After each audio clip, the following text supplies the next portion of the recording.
Good afternoon. I'm Alvin Bragg, Manhattan District Attorney. I'm honored and privileged to be joined by Police Commissioner Jessica Tisch.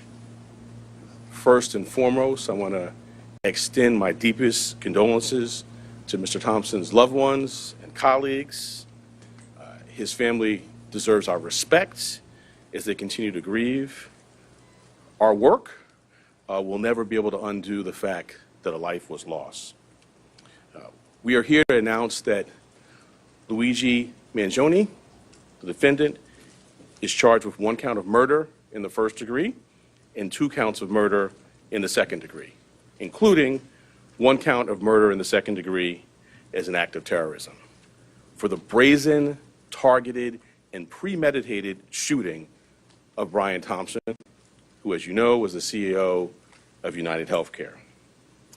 This case was made possible by the collaborative efforts of the phenomenal public servants you see before you today, and so many others who are not here. I'm honored to lead the Manhattan District Attorney's Office and privileged to serve alongside Assistant District Attorneys Joel Seidman, Kristen Bailey, and Zachary Kaplan, who were working from the outset, hand in hand, with the greatest police department in the world.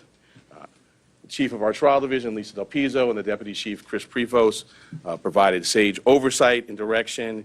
And I want to acknowledge our high technology analysis unit. There was a lot to be processed here. Steve Moran, in particular, who heads that, and Marco Popic.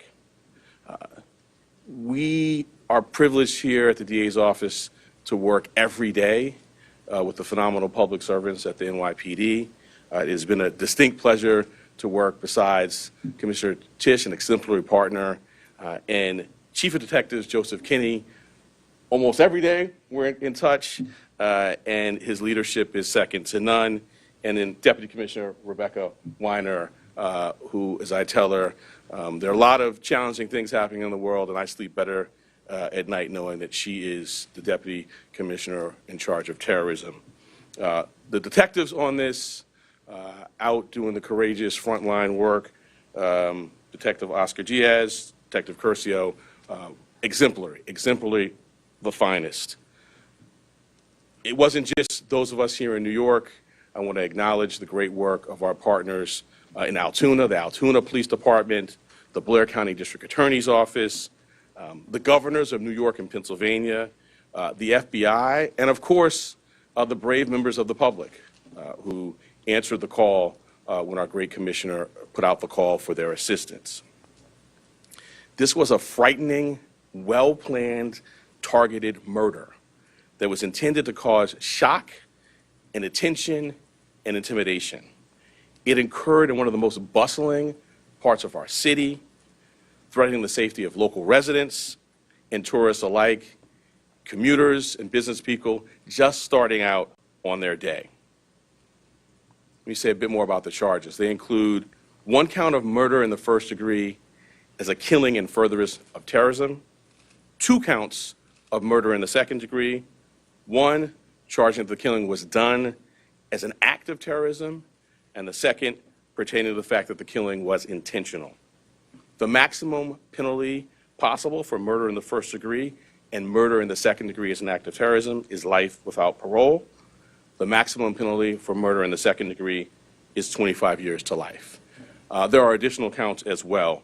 A number of criminal possession of weapon charges, 2 counts in the second degree, 4 counts in the third degree, 1 count in the fourth degree, and a count of criminal possession of a forged instrument in the second degree. Let me tell you a bit about the facts. On November 24th, we allege that the defendant arrived in New York City to murder Brian Thompson. After the defendant arrived in New York City on a bus at Port Authority, he checked into the hostel on the Upper West Side using the name Mark Rosario with a fake New Jersey ID. On the morning of December 4th, the defendant left the hostel just after 5:30 a.m. and traveled to Midtown. For nearly an hour, we allege the defendant waited in the area near the Hilton Hotel, waiting for Mr. Thompson to appear. From 6:38 a.m. to 6:44 a.m., the defendant stood across from the entrance of the hotel on West 54th Street. When he saw Mr. Thompson, he crossed the street and approached him from behind. We allege he then took out a 9mm 3D printed ghost gun, equipped with a 3D printed suppressor, and shot him once in the back and once in the leg. The defendant then fled northeast on 54th Street and took an e-bike uptown before getting into a taxi that took him to West 178th Street and Amsterdam Avenue. On December 9th, the defendant was spotted at a McDonald's in Altoona, Pennsylvania. The local police were notified, he was arrested, and he was found with a 9mm handgun, a suppressor, 2 ammunition magazines, and the same fake New Jersey ID he used at the hostel. I want to say a word about ghost guns. These weapons are increasingly proliferating throughout New York City and the entire country. Involving technology will only make this problem worse. Last year, over 80 ghost guns and ghost gun parts were recovered in Manhattan alone. The NYPD and the Manhattan DA's office have been leading in the interdiction of these ghost guns. And one thing I want to make clear, they're unserialized, they can be printed out, but as this case tragically makes clear, they are just as deadly as traditional firearms. This will remain a priority for us here in Manhattan. Finally, I know there have been questions about the extradition process. The latest that I can offer you is that the defendant is currently scheduled to appear in court in Pennsylvania on Thursday morning, first for a preliminary hearing on his Pennsylvania charges. Immediately to follow that will be an extradition hearing. We have indications that the defendant may waive that hearing, in which case he'd be brought to New York forthwith. In any event, we have been preparing on parallel paths, and before the hearing, we'll send to the governor of the state of New York the paperwork that would be necessary if he does not waive during that hearing. I now want to turn over to our great commissioner, and when I do so, I wanted to thank her for her partnership, not only on this matter, but on all we do every day together. Thank you.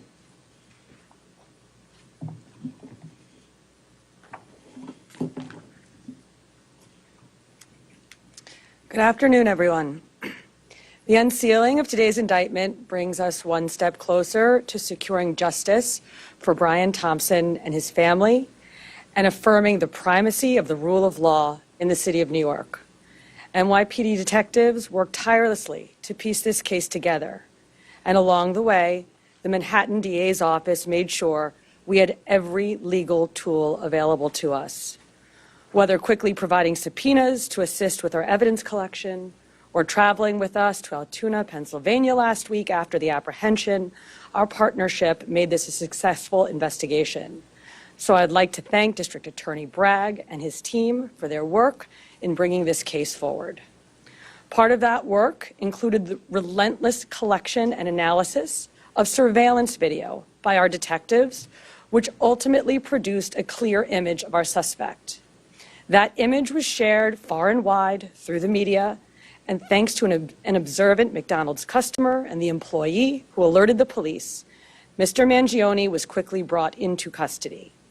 This outcome is why we always emphasize the critical role of the public in our public safety mission. So again, I want to thank everyone who saw something, said something, and did something. That is why we have a suspect in custody today. As DA Bragg said, Luigi Mangione is now formally charged and indicted for murder. And let me be perfectly clear. In the nearly 2 weeks since Mr. Thompson's killing, we have seen a shocking and appalling celebration of cold-blooded murder. Social media has erupted with praise for this cowardly attack. People ghoulishly plastered posters threatening the other CEOs with an X over Mr. Thompson's picture, as though he was some sort of a sick trophy. And yesterday, the New York Post reported that some extreme activists were circulating a deck of cards with other most wanted CEOs to be targeted for assassination. These are the threats of a lawless, violent mob who would trade in their own vigilantism for the rule of law that protects us all. Let me say this plainly. There is no heroism in what Mangione did. This was a senseless act of violence. It was a cold and calculated crime that stole a life and put New Yorkers at risk. We don't celebrate murders, and we don't lionize the killing of anyone. And any attempt to rationalize this is vile, reckless, and offensive to our deeply held principles of justice. Now, as we await the extradition process in Pennsylvania to complete, we continue our public safety work here at home. That includes our focus on the growing threat of ghost guns, one of which was used in this attack. The NYPD remains committed to tracking down and removing these untraceable weapons from our streets. And we will do that work hand in hand with District Attorney Bragg here in Manhattan and in every other borough to ensure that those who possess, distribute, and use these weapons are held fully accountable. Finally, I want to again thank every member of the NYPD, uniform and civilian, working on this case, led, of course, by our great Chief Kenny, whether in Midtown North Squad, Homicide, Crime Scene Unit, Intelligence Bureau, and everywhere else. All of you contributed to today's indictment, and you've brought the Thompson family one step closer to justice in this case. Thank you. We're going to take off-topic questions. Shayna? Could you please elaborate on the terrorism theory that backs up the murder in the first degree? What elements do you expect to be able to prove? Sure. So, in its most basic terms, this was a killing that was intended to evoke terror. And we've seen that reaction. The statutory elements we can go into, but its most basic term, that's what this is. This was not an ordinary killing, not to suggest that any killing is ordinary, but this was extraordinary, and the New York State Legislature has, set out, both the paths that we talk about, both the murder one and murder two, and this, we allege, is certainly squarely within those statutes, which talk about intending to do exactly what we saw happen here. Anthony?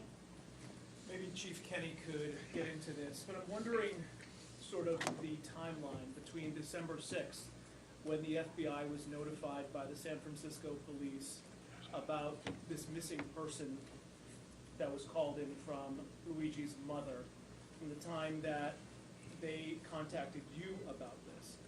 Were you aware of this when he was arrested, or is this something that was still being processed at the time? And what did his mother say? So the original missing report took place back in November 18th in San Francisco. The sergeant that was involved in that case reached out to the San Francisco field office and said, hey, basically, I'm working on a missing case. I saw the photograph that was distributed by the NYPD. There bears a resemblance. That tip was forwarded to us close to 45 hours after the incident took place. It showed up to a TFO, which is a task force officer. We have NYPD officers embedded with the FBI. They received that tip. It was one of 4 tips that they had received that day, and they were vetting it. Part of that vetting process was that they reached out to Mangione's mother in San Francisco very late on the 7th. They had a conversation where she didn't indicate that it was her son in the photograph, but she said it might be something that she could see him doing.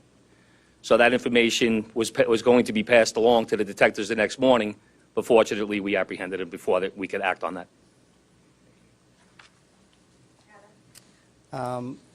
The commissioner has talked about how the defendant's been lionized and celebrated. I'm wondering how concerned you are about a potential jury knowing that someone on that jury would be someone who would lionize and celebrate him.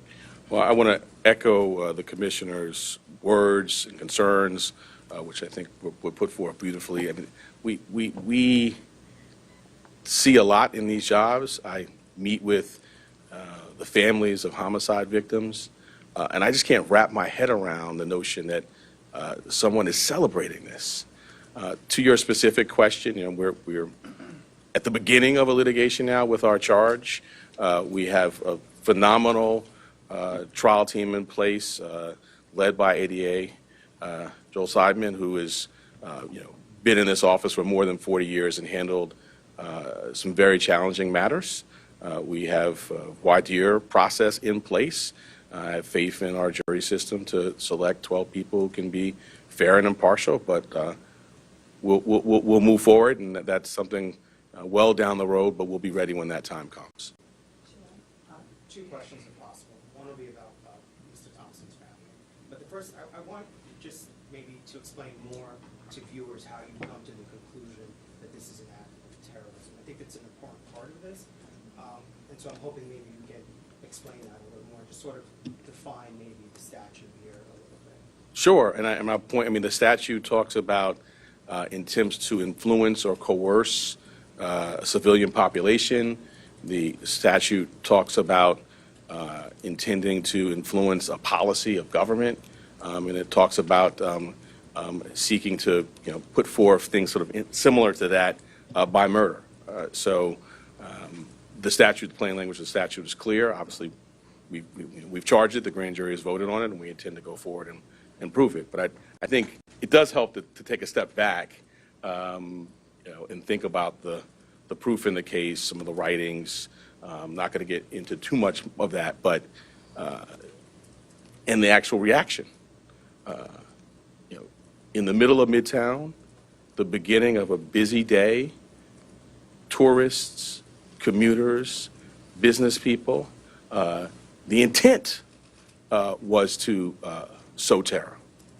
And if I could just, on Mr. Thompson's family, sadly, as you say, not a lot of focus has been given to Mr. Thompson or his family. And I'm wondering if victim services folks or any of the folks in your office have been talking to them and what that's been like, if there's anything you can say about that. I'm not going to talk about communications with the family other than to say that we have a robust survivor services staff here that is second to none, but I would not talk about communications with any family. I don't think it'd be appropriate. But I appreciate your concern. Well, it's just because, like you're saying, there's been so much focus on the suspect here. And, it's quite different than what we normally see. I echo what the commissioner said, and the sentiment of your question, my heart goes out to it. I mean, this is a significant piece of what we do here, is we center the trauma of survivors and victims and their families. A significant piece of what I do is sit across the table and look people in the eye, and when appropriate, if they want to, offer a hug. We have dedicated advocates and counselors and great staff that focuses on that. So I agree completely with you, and I wish that that's where the public's focus was exclusively. That's where it should be. That's where it is here, in addition to obviously the facts and the law in the case. But because of respect for where your question's coming from, I'm not going to get into communications. For the Commissioner, maybe Chief Kenny, given the celebration of the alleged shooter here as you described, I'm wondering if the NYPD is shifting any of its practices, or you guys talking to CEOs at this point, or deploying Yes, absolutely. And we've seen a real increase, sustained increase since December 4th in concern, not just from CEOs, but from corporations broadly. And so going back to the DA's point, the intent to intimidate or coerce a civilian population, which is, of course, at the root of our state terrorism statute, is very much borne out in this reaction. And for good reason. We've had a torrent of online threats. We've had real-world activity that the police commissioner flagged, which is abhorrent, and it causes concern. So we have done a lot to work with corporate security partners with whom we partner on a daily basis in this city, at the city level, at the state level, trying to make sure that everybody has the best practices that they need, that they know where to flag not just general ambient concerns, but specific threats that they might be receiving that a few weeks ago they might have written off as just noise in the online environment that they now take seriously. So these are ongoing conversations that we have, and thanks to all the work that we do together every day, we're quite confident that concerns and threats are going to be appropriately directed our way. We're going to take two more. Yep. Dear Brad, could you describe just how rare it is for your office to charge with first-degree murder? There has been some talk about how that is reserved to very specific cases in Manhattan. And also, if you could speak to the statements made on the record by the suspect that inform this timeline in particular, if he's made any specific incriminating or statements that have to do with the time frame. So I'll address the first piece. The first-degree murder statute has a number of subsections. They're sort of clearly delineated, and they are reserved for, the most abhorrent conduct, killing a police officer, serial killing, and the terrorism is one subsection of that. And so I would say, fortunately, that's not happening a lot. Taking a step back, I can't think of another office that is more equipped to handle a terrorism charge. We have a great terrorism unit. We were at the forefront of getting the statute passed. Within the last 2 years, we've tried two very significant terrorism cases, one involving an English-speaking operative based in Jamaica, and another involving someone who was here and funding overseas terrorism by cryptocurrency. So we have the expertise, and as I mentioned, the expertise on this team, and so we're prepared to go forward. And about the statements? Yeah, I'm not going to go beyond what's in the filing. All right, last question, Laura. DA Bragg, are you able to say now, I know it's early stages, but that you will be seeking the maximum sentence when this is adjudicated? So as a matter of practice, I don't talk about sentencing outside of court as a first matter, and certainly not at the initial stages of a matter. But I think you can tell the seriousness with which we take this matter by the way in which it's charged. The murder in the second degree actually has a mandatory life without parole sentence, no discretion for the judge at all. So that's the maximum there. But I'm not going to go beyond that. We will first get the defendant to New York. We will have him arraigned. We will be before our judge. We will engage in pretrial litigation. If there's a trial, we're ably equipped to do that. And then we will proceed to sentencing, at which point we'll make our arguments in court. Thank you all so much. Thank you, sir. I was taking your book.